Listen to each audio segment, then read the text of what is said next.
आज food blog रे आपण मन को समस्त स्वागत। आज हम चिकन करी बना। चिकन करी हमें प्याज आलू आउ दुटी टमाट अदा रसुण पेस्ट एवं हमें कड़े रे तेल देदेबा। तेल ताती गणी चीनी हमें कलर पकेबा। चीनी देखो गोटा मसला प्याज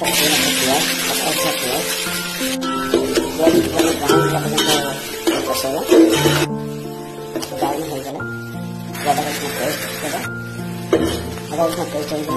हलदी काश्मीर लंका कलर मांस परिमाण चिकेन मसला क्वांटिटी टमाटर कषेगा मसला रेडी चिकेन मसला मसला चिकेन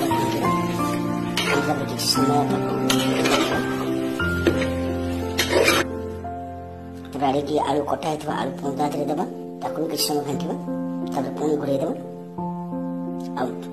पानी मरला पर्यंत पानी मरीगलानी चिकेन जिते स्वाद पानी दबा पानी दे गरम मसला पकई आम घोड़े देवा।